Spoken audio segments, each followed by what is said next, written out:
A paz do Senhor, Deus abençoe a tua vida, Ministério Semear. Hoje num colóquio teológico, e vamos falar acerca que as tuas palavras podem te aprisionar e até te aprisionam. E muitas vezes nós nem percebemos que estamos aprisionados devido à nossa própria palavra. Há profecias e profetas diretamente da vontade do Senhor e que Ele manda aqui para a terra. E Deus, quando fala, Ele cumpre. E Deus, quando fala, Ele se responsabiliza. E Deus, quando Ele vai falando para a sua igreja, para a sua noiva amada, sua noiva do Cordeiro, a noiva do Cordeiro Eterno, Ele vai se responsabilizando por aquilo que Ele coloca na boca do profeta. Mas muitas vezes nossa boca santa profere algo que Deus não se agrada. E isso nós vemos na vida de um grande personagem bíblico admirado demais, chamado Davi. E Davi, ele vai confrontar as suas palavras com sua própria realidade. E isso se tornou um grande prejuízo para a vida de Davi, o grande rei de Israel, aquele que em todo o tempo foi o amado do Senhor, foi aquele que o Senhor prepara para assumir então o trono no lugar de Saul. Mas vamos fazer a leitura reflexiva da palavra do Senhor, que se encontra em 2 Samuel, o capítulo 12, os versículos 5 e 6. E como estou em um momento teológico, nós temos uma tela, vamos ler todo mundo junto, para a honra e glória do Senhor. Então Davi ficou furioso com aquele homem e disse: eu juro pelo Senhor, o Deus vivo, que o homem que fez isto deve ser morto, e ele deverá pagar 4 vezes mais do que o feito de uma coisa tão cruel. E está aqui, Senhor, a tua palavra divinamente maravilhosa e extraordinária. Nós te agradecemos pela tua palavra que o Senhor nos concede hoje. Está aí Davi em um momento de conflito. Estamos aí em Davi em um momento de grande preocupação, perturbação em sua alma. E ele vai se colocando, Davi fica furioso com uma história que um profeta de Deus, ele vem a narrar, um profeta de Deus, ele vem a falar. O profeta de Deus, ele procura Davi para contar uma história em uma forma de metáfora. E Davi, ele não entende que aquela história é a sua história. O pecado o deixou cego e a cegueira cegou o grande rei de Israel. Ele cega o entendimento e Davi não consegue entender que aquele homem estava se referindo à sua história. E Natã, um profeta maravilhoso, mas que ainda não estava muito conhecido em Israel, ele procura Davi e começa agora a contar uma determinada história. Meu rei, eu vim aqui trazer algo para o Senhor julgar. Existem 2 homens em Israel, um rico, muito rico, e dono de porções e grandes porções. Tinha muitas ovelhas, tinha muitos bois, tinha muitos animais, e era um homem de posse. Mas quando o homem pobre, ele aparece na história, ele só tem apenas uma cordeirinha ou uma ovelhinha. E tendo vista um certo dia, o homem rico recebe uma visita na sua casa. E nessa visita que ele recebe em casa, ele não quer usar um dos seus animais, ele não quer se utilizar de um dos seus animais para poder ofertar para as suas visitas. Então ele chama os seus servos e manda que peguem a ovelha do homem pobre.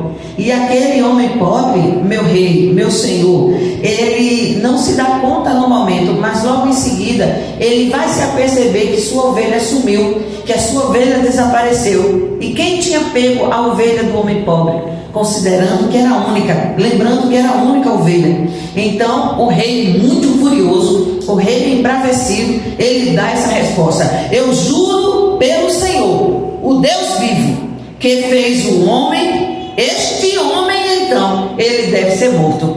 Davi não usou de piedade, Davi não usou de misericórdia, Davi foi rude, Davi não se preocupou em saber quem era esse homem. Ele poderia ter chamado o profeta de Deus e poderia ter dito: sabe, Natã, nós vamos ouvir a outra história, vamos ouvir agora o outro lado, porque existem sempre verdades contadas, porém de ângulos diferenciados, e muitos estão se atrapalhando nos ângulos que são mostradas as histórias. que são mostradas, conversas que são trazidas para serem divulgadas. Davi não se preocupou em ir atrás da verdade. Davi se preocupou apenas em punir aquele que estava sendo agora o grande homem, o grande personagem da história, em ter matado a ovelha do outro, daquele que é pobre. E Davi não se preocupou porque, na verdade, aquele homem tem uma grande surpresa. Aquele profeta tem uma grande surpresa quando a história acaba. E dos lábios de Davi sai a própria sentença do que deveria ser feito para aquele homem. Ele deverá pagar quatro vezes mais o que tirou por ter feito uma coisa tão cruel. Então Davi vai logo julgando, Davi vai sentenciando, e Davi conversa então com o seu profeta, com o profeta Natan. E aí Davi fica preso, prisioneiro das próprias palavras. E o nome do simpósio é? Prisioneiro das próprias palavras. Davi então fica amarrado, Davi fica preso. Davi fica preso com o que profere. Então Deus está te chamando hoje. Cuidado com o que você anda dizendo. Cuidado com o que você anda proferindo. Cuidado com o que você tem conversado, tem falado, tem levado adiante. Uma história que muitas vezes foge da verdade, foge com a verdade. E muitas vezes nós proferimos palavras contrárias a nós mesmos. Então, nesse colóquio teológico, nós vamos falar acerca de um grande rei chamado o rei Davi. Um homem que era considerado o homem segundo o coração de Deus. E Davi foi um grande homem escolhido por Deus. Nós sabemos que Saul foi escolhido pelo povo. E Davi foi o segundo rei de Israel. Se Saul foi escolhido pelo povo, Davi agora vai ser escolhido pelo Deus que é um Deus todo-poderoso. Por um Deus que se agradou de Davi. Deus se agradou da oferta de Davi, da adoração de Davi, da fé de Davi, do que Deus tem se agradado de você. Ele pode olhar para você e se agradar de algo que você tem ofertado a Ele. Como está a tua vida, o teu coração, a tua adoração em relação aos sentimentos que você consegue gerir durante toda a sua vida? Como está a sua vida diante de Deus? Como é que você tem se colocado diante de Deus para Deus lhe escolher para algo? E muitas vezes Deus nos escolhe para algo e nós decepcionamos Deus. E nós colocamos simplesmente as nossas escolhas, os nossos desejos do jeito que a gente quer, da maneira que a gente quer. Nós simplesmente ignoramos a vontade de Deus. E Deus, Ele nos convida essa noite para reparar a nossa vida espiritual, emocional. Deus nos convida nessa noite para examinar como é que está a nossa vida e o que nós temos ofertado para Ele, o que tem saído dos nossos lábios. Será que estamos prisioneiros de nós mesmos? Ou será que estamos fazendo a vontade de Deus como Natan? Tem os grandes feitos do rei Davi. E quem pode esconder os grandes feitos do rei Davi? Davi foi um jovem prodígio. E não adianta dizer, eu sou jovem, amanhã eu faço, depois eu faço. Quando Deus me chamar, eu vou a Deus, eu vou esperar mais um pouquinho. Davi foi um jovem prodígio. E este jovem prodígio tocou o coração de Deus. Tocou o coração de Deus com fé, com dedicação. Cuidava das ovelhas do seu pai com carinho, com amor. Se dedicava ao seu trabalho e fazia com excelência aquilo que fazia. E muitas vezes Deus nos chama, Deus nos honra, Deus nos senta em lugares separados e nós não fazemos com excelência aquilo que Deus determinou para mim e para você fazer. Davi matou gigantes, Davi matou o Golias. Davi viu Golias criticar, zombar, repudiar o exército de Israel. E ele não gosta daquilo que está vendo. Ele repudia aquilo que está vendo. E ele olha, não há um homem sequer dentro de Israel que possa ir de encontro a esse circunciso. E Davi então, com coragem, pega as 5 pedras do ribeiro, vai lá e atira aquela primeira pedra e bate na cabeça do gigante. E Davi pula no peito do gigante e corta ali a cabeça e leva como um troféu sobre as ruas de Israel. Ao Senhor e pelo Senhor eu fiz isso. Davi não se engrandeceu, mas ofertou a sua grande vitória ao Senhor. Matou um urso, matou um leão, saiu fugitivo do seu filho, se escondeu na caverna de Adulão sozinho, saiu de lá com um exército. A notícia correu daquele que é amado de Deus e contaram para ele que Davi estava na caverna de Adulão. Entraram malfeitores, entraram ladrões salteadores, entraram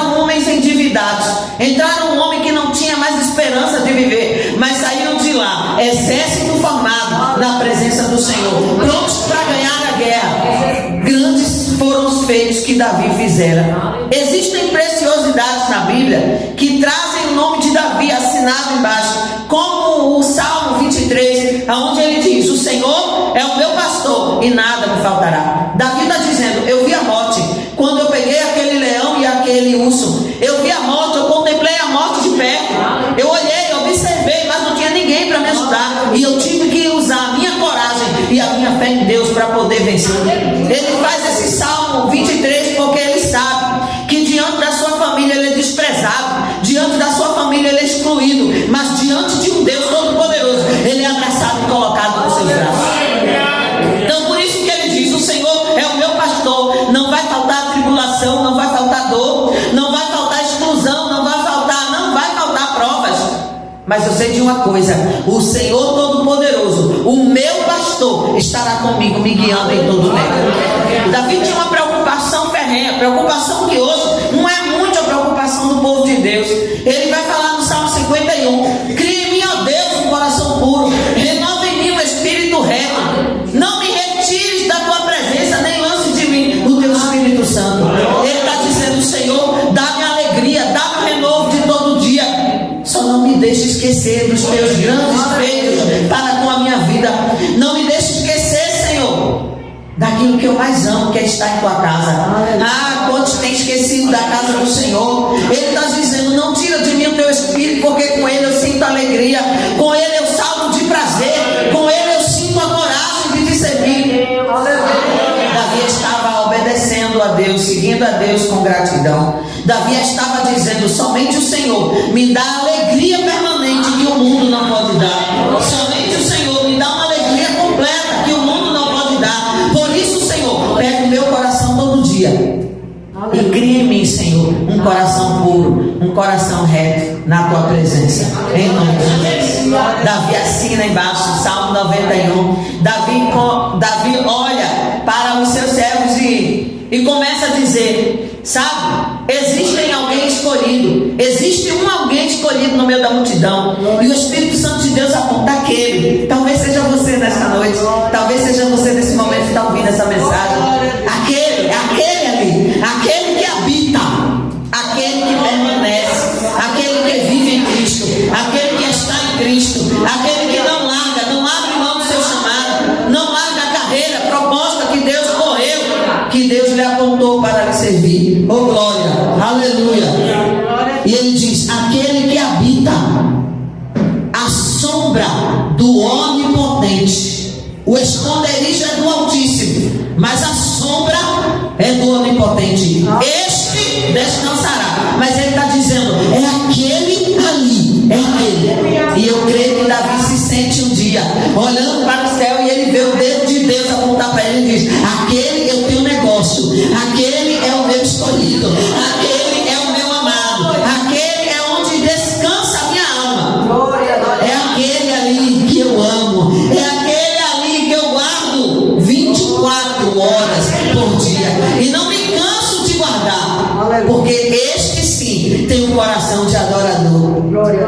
Oh glória, aleluia. Davi também assina o Salmo 42: assim como o servo brama pelas correntes das águas, assim a minha alma clama por ti, ó Senhor.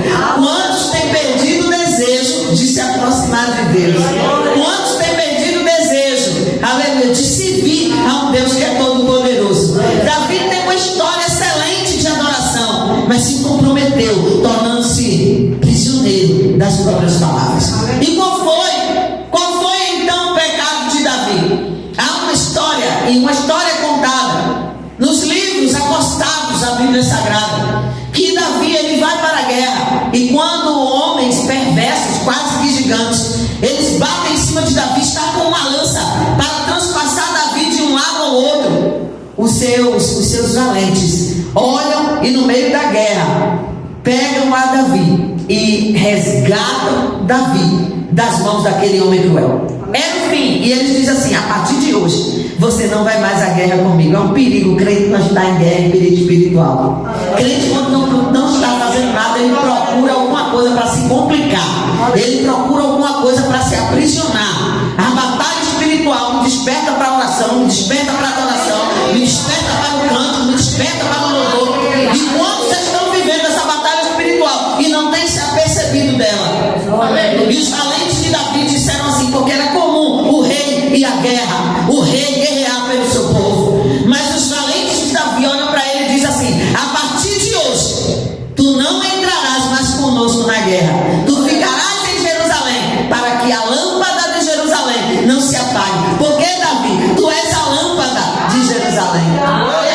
E nós não queremos que você se apague. E por conta disso, fica, pois, em Jerusalém e não vem mais para cá, não vem mais conosco para a guerra, mas fica quieto e fica bem no teu cantinho, para que esta lâmpada não se apague. Qual foi o pecado de Davi? Davi, sem ter o que fazer, passeia na sacada do palácio. Passeando ele na sacada do palácio, ele vê uma mulher a se banhar, e ele vê Batseba, e ele então manda chamar Batseba, deita-se com Batseba, e eles dois cometem o adultério. E Davi, preocupado, então a mulher manda avisar que está grávida.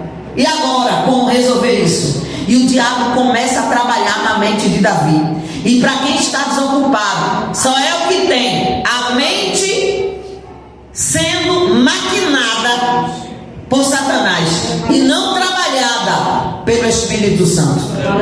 E nós devemos vigiar quanto a isso, para não cair nas nossas próprias prisões, com nossas próprias palavras, prisioneiros das próprias palavras. Estamos vendo um batalhão erguido nesta situação e com essa característica, se aprisionando com suas próprias palavras e achando ainda por cima que está correto. Davi então pega o seu sinete, sela um bilhete, e o bilhete dizia: Urias não pode voltar para casa, ele deve tombar no campo de batalha. Urias não pode voltar. Urias, ele tem que ficar por aí. E o grande detalhe da história, o grande detalhe é que o próprio emissor da carta, quem leva a carta para Joabe no campo de batalha, o general, é o próprio Urias. Mas está registrado, está com o sinete do rei, está com o anel do rei, e o rei deveria ser obedecido. O rei deveria então ser obedecido em qualquer situação. E então Joabe olha, vê que Urias é um grande, um extremo soldado, mas cumpre a ordem do rei e coloca então ele na frente de batalha.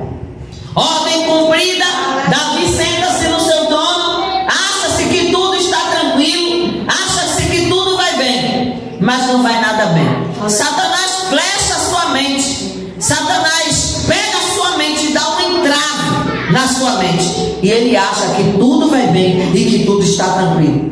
Davi agora está cego pelo pecado e não se apercebe que o pecado cegou a sua mente. Está tudo bem, está tudo resolvido, está tudo tranquilo. Quando a mulher, ela descobre que está grávida, que conta ao rei, ele então manda chamar Urias. Por isso, a visita de Urias ali naquele palácio, e ele diz: por certo, esta noite eles se deitaram. Mas Urias, ele era tão fiel ao rei, mas tão fiel aos seus irmãos de batalha, tão fiel ao exército, que ele olha e diz: não tenho condições de ter uma noite de prazer enquanto os meus companheiros estão na guerra e estão lutando pela minha pátria. Urias, ele não consegue arriar a bandeira da batalha até em um momento aonde o próprio rei o chama para ter uma noite de prazer. Ele recusa e ele mesmo leva o bilhete, levando então a sua sentença de morte. O bilhete foi escrito exatamente quando Davi olha, e ele mesmo, o próprio Urias, diz que não deitou-se com sua mulher. Ah, como foi terrível receber a visita daquele profeta naquele dia. Era melhor que o profeta não estivesse vindo, era melhor que o profeta tivesse ficado aonde estava. Mas quem é profeta de Deus não foge da batalha. Profetizar para qualquer um era muito fácil. profetizar bênção é muito fácil. Profetizar coisas que ao bel prazer do homem satisfaz o seu ego é muito fácil. Mas profetizar te conserta, te apruma, e Deus vai te pegar. Ninguém quer profetizar mais isso na igreja. O profeta vai ser escanteado, se é que ainda existe profeta para profetizar desse jeito. O profeta corajoso, mas desconhecido até o momento, ele é o único que sabe do que Davi e Batseba fez. Urias está louco, só quem sabe do que acontecido é Davi e Batseba até então. E Batseba não vai contar o que Davi fez. Tornou-se um assassino, um homem sanguinário. E só o profeta sabia daquela história. Só o profeta, através da revelação divina, porque Deus ainda revela. Somente ele sabia do que estava acontecendo. Profetizar para um rei amado de Israel, e profetizar para um rei que é um rei segundo o homem, segundo o coração de Deus, eita, coisa difícil. E aí ele cria uma metáfora. Ele cria a história que eu contei para vocês. E muitas vezes, para a gente poder dar um conselho para alguém, a gente começa a criar uma história para não perder ovelha, para não perder componente, achando que a palavra de Deus não dói, e fica com uma espada que separa as juntas e as medulas. Ninguém escapa da supervisão do olhar de Deus. Ninguém escapa da revelação divina. Não do ajuste de conta, e vai chegar uma hora que todos nós prestaremos conta diante de Deus. Ele cria uma metáfora, e quando o profeta vai olhando que Davi é endurecido, ele profere a sentença com sua própria boca. Ele poderia chamar os soldados e dizer: somente ele também sabe, mata o profeta, porque ele está levantando uma injúria contra o rei. Mas Davi ainda usou de um senso e deixou o rei e deixou o profeta viver. Palavras que aprisionam. Quais foram as palavras de Davi? Ele deverá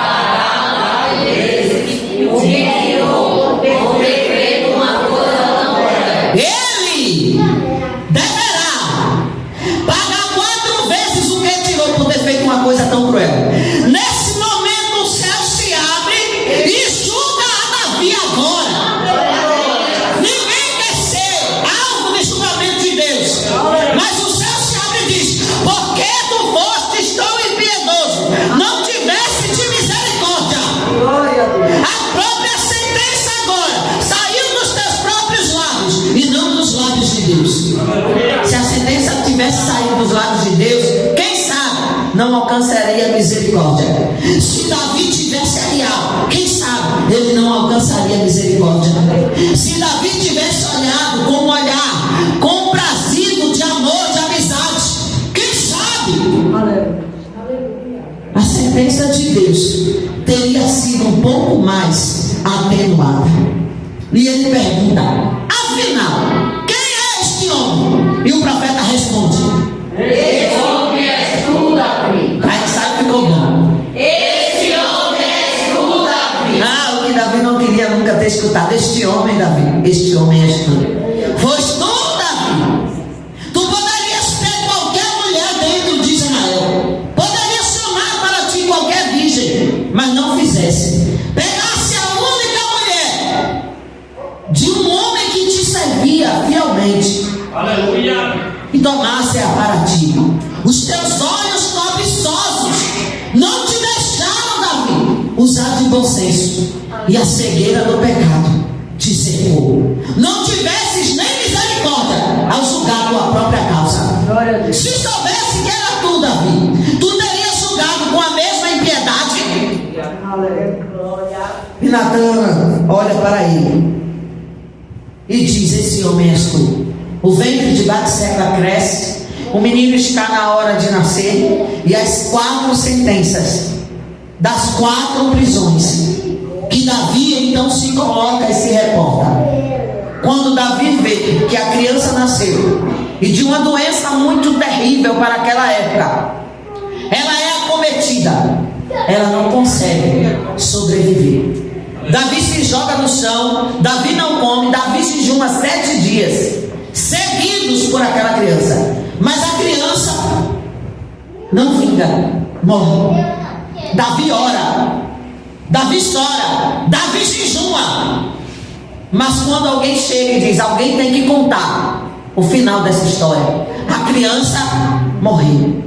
Davi levanta-se, sacode a poeira, pede um pouco de comida, consola Batseba e diz: a vida é um vale e você tem que encará-la como um homem de Deus. Aleluia. E ele olha para o céu e diz: começou a minha sentença, 4 vezes pagarei, esta é a primeira sentença.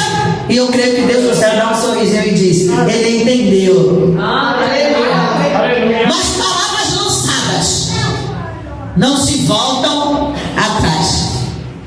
Seja lá o pior vale da sua vida, entenda, a vida continua, a vida não para, a vida segue girando. Aleluia.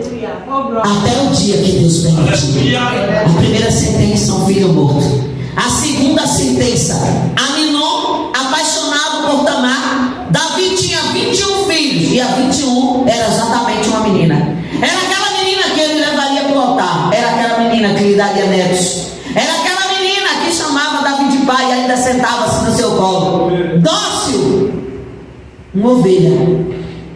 E Aminon, meu irmão de Tamar, finge estar doente e diz: só quero comer das mãos da minha irmã. Para que Aminon não padeça, é permitido que Tamar vá fazer um cozido. E quando chega lá, ele tranca a porta e pratica um incesto com a sua irmã. Davi até queria corrigir. Aminon chega no palácio com o peito estufado, porque sabe que o pai não tem moral para repreendê-lo.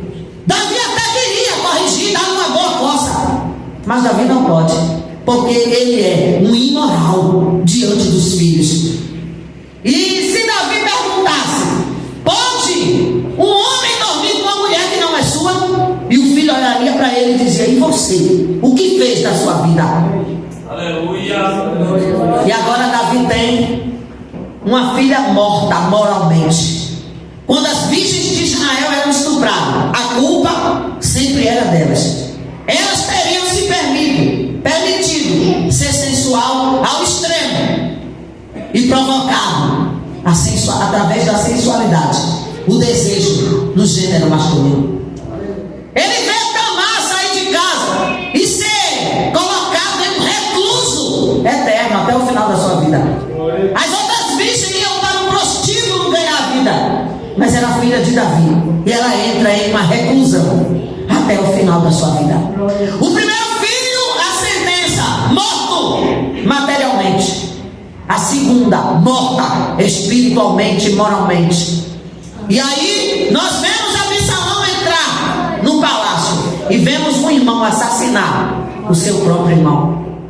Absalão, que era irmão de Tamar, ele vai então tirar satisfação com Aminon. E Aminon olha para ele e diz: meu pai não reclamou, quem és tu para reclamar? E Absalão mata Aminon com suas próprias mãos.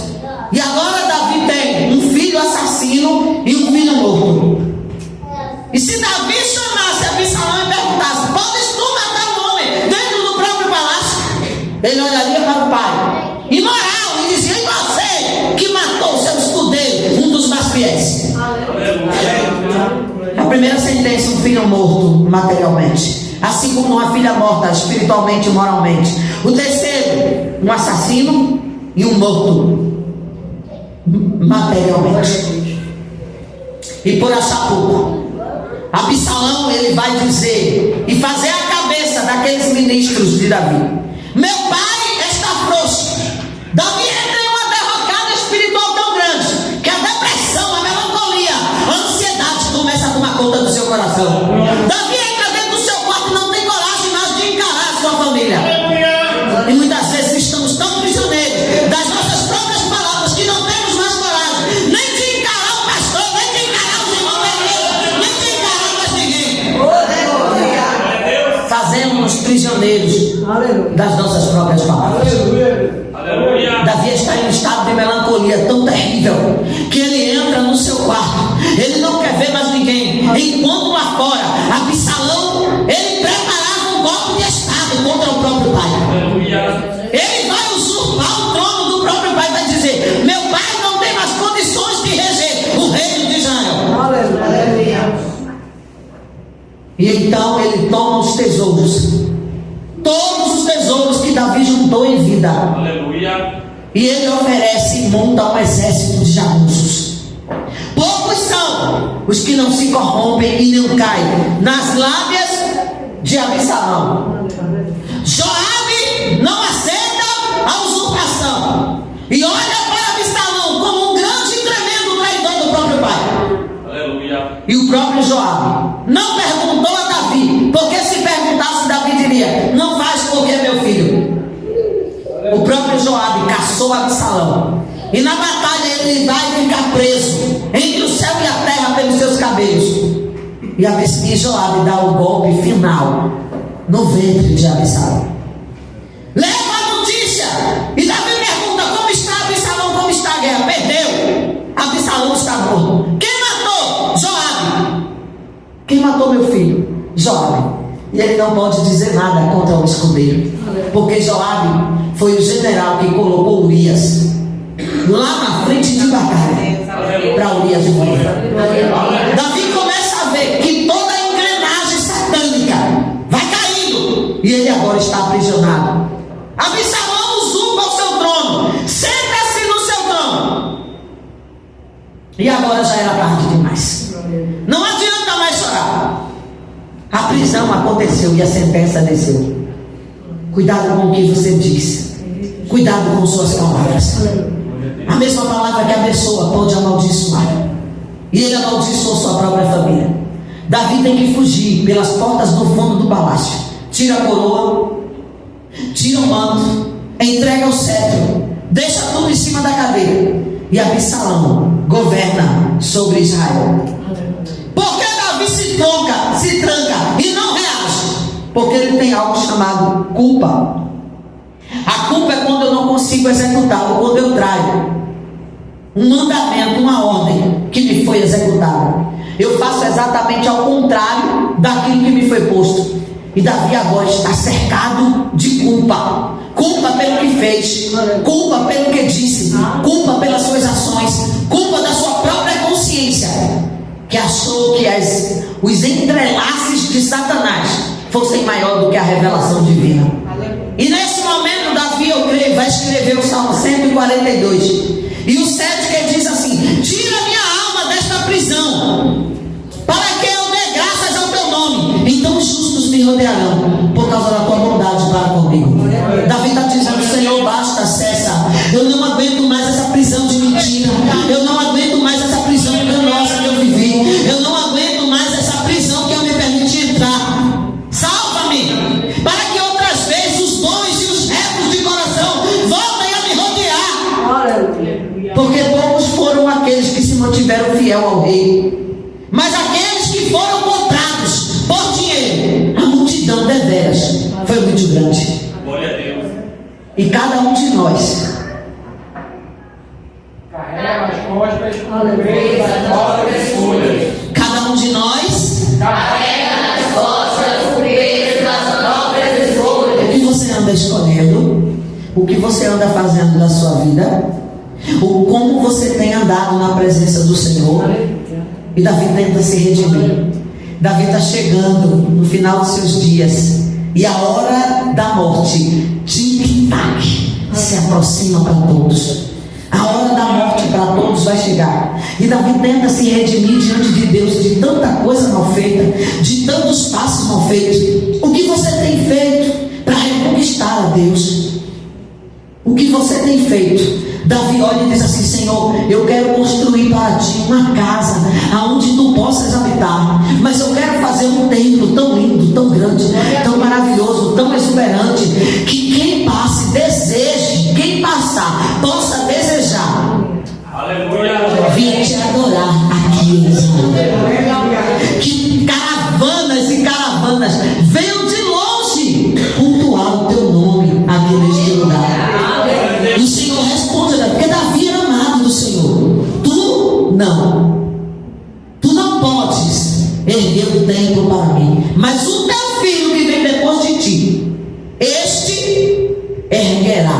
um terno para mim. Davi chama Salomão, coloca a sua mãozinha debaixo da coxa, que era assim que se jurava. E ele diz: promete para mim que você vai ser fiel a Deus. Promete para mim que você vai ser fiel, que você vai adorar, que você não vai se esquecer dos mandamentos.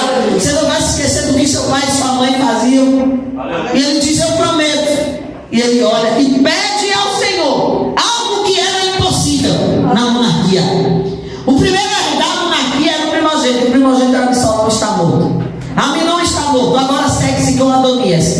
E Adonias já está preparando a sua grande festa para a sua coroação. Aleluia. Davi pede algo inusitado e diz: Senhor, faz com que este menino reine no meu lugar. Aleluia. Sabe por quê, Senhor? Eu fui tão mal, eu fui tão perverso.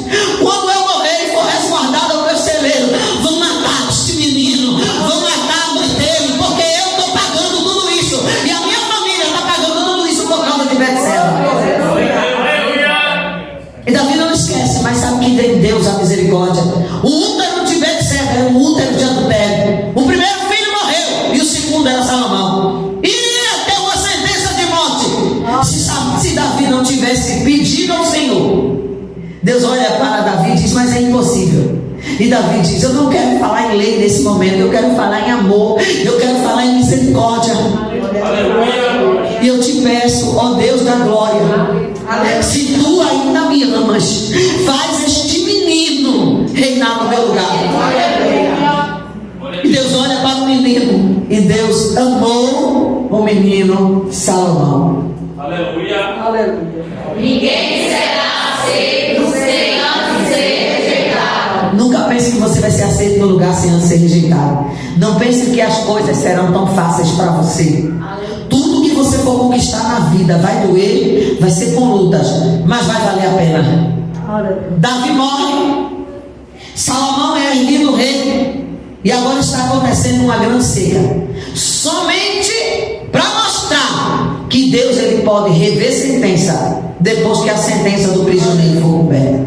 Deus não leva, ou seja, Deus não leva o ódio, Deus não leva a ira, Deus não leva o pagar pelo pecado, Deus não arrasta isso contigo. Quem arrasta somos nós humanos. Mas uma vez Davi pagou, e pagou com todo calor, pagou com todo o temor da sua alma a sentença que lhe foi proposta. Ele não vê, mas Salomão usufrui das bênçãos do Senhor. Havia uma grande seca sobre Israel, e essa seca duraria 6 meses, metade de um ano. E ele chama então os ministros e diz: o povo está morrendo de fome. Os ministros vêm se queixar, e ele chama o tesoureiro e pergunta: o que meu pai faria numa situação dessa? E ele diz: teu pai, ele pegaria os tesouros, compraria comida e distribuiria para o seu povo. Aleluia. E ele diz: então faça isso, exatamente igual meu pai. Mas ele se esquece de um detalhe: Absalão teria tirado todo o tesouro que em vida Davi deixou. E quando o tesoureiro volta: Senhor, não tem nada. Nada, como nada? Absalão, teu irmão, você quer profanar a memória do meu irmão? E ele diz: mas ele pegou e pagou todo o seu exército para ser montado. Infelizmente não há nada que possamos distribuir com o povo. E aparece outro, aqueles que eram ocupados de cuidar dos animais, e diz: ainda existe 1000 cabeças de boi, bois de arado, bois que regem a terra para o plantio, bois que preparam. A carne é enrijecida, mas eles começam a fazer a conta. As toneladas de carnes que seriam abatidas dava para alimentar o povo por cerca de 1 mês, mas os outros 5 meses não teria mais nada para oferecer. E então Salomão olha, para um momento, respira e diz assim: vamos subir até os montes de Gilboa e arrastem os 1000 bois para conosco. Tem mais, chamem os sacerdotes, digam que preparem suas vestes sacerdotais, subamos, pois, a montanha de Gilboa. A multidão que subia com ele, uns iria dizendo: esse rei vai ser maravilhoso, vai nos dar carne a comer. Outros diziam: acredito que não, ele está com outro pensamento. Subiram a montanha de Gilboa, e ali, quando o povo começou a ver Nunca a montanha de Gilboa foi manchada com tanto sangue, com tanto vermelho como nessa história.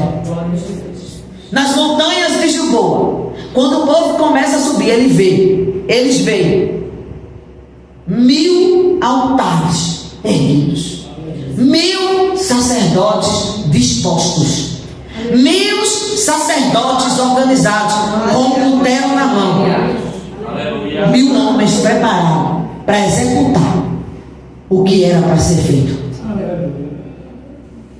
Terminado no final da tarde todo o sacrifício, nada aconteceu. E agora aquelas pessoas que desciam a montanha, uns desciam murmurando: este é o pior que nós vamos ter. O outro descia glorificando. Ele agiu espiritualmente de forma sábia. Aleluia. E Salomão vai dormir, e Deus aparece para ele em sonhos. E Deus olha para Salomão e diz: pede-me o que tu quiseres, porque o que tu pedires eu te darei. Por acaso eu sou Deus, vou perder para nome? Davi rodou a vida inteira para ver Deus, nem que fosse no sonho, mas não viu. Aleluia. Porque Davi não viu Deus e Salomão viu. Salomão era um menino no auge dos seus 18 anos de idade, porque Davi deu a Deus o que lhe era passível de ser dado. Mas Salomão perguntou: só tem 1000 bois? São exatamente esses 1000 bois que eu vou te ofertar. Ele ofertou tudo o que ele tinha. E Deus olha para Salomão e diz: por acaso eu não sou um Deus generoso? Por acaso um homem vai ganhar na generosidade em relação ao meu caráter? Aleluia. O que tu queres? Aleluia. E ele diz: eu quero sabedoria para lidar com o teu povo. Te darei sabedoria, te darei ouros, tesouros e joias. Aleluia. Sede, pois, um adorador da minha presença. Deus mostrou para Davi que o que o homem plantar, ele vai colher. O que o homem falar, ele vai ter que prestar conta a Deus de tudo que ele falar. Aleluia. Ele mostrou que o homem pode se aprisionar através das suas próprias palavras. Estamos procurando culpados em todo o tempo para a nossa própria derrota. Mas lembre-se, você é livre para fazer suas escolhas, mas é prisioneiro das suas próprias consequências.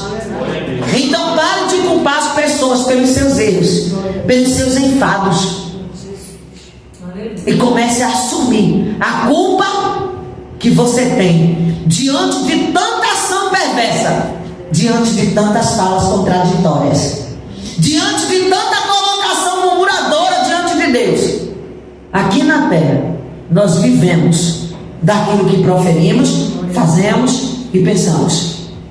Portanto, sede sóbrio, prudente e vigilante. Tudo que o homem plantar, ele vai colher. Tudo que for proferido com as suas bocas, com os seus lábios, a sentença sairá e não voltará, porque a palavra lançada, ela não volta vazia.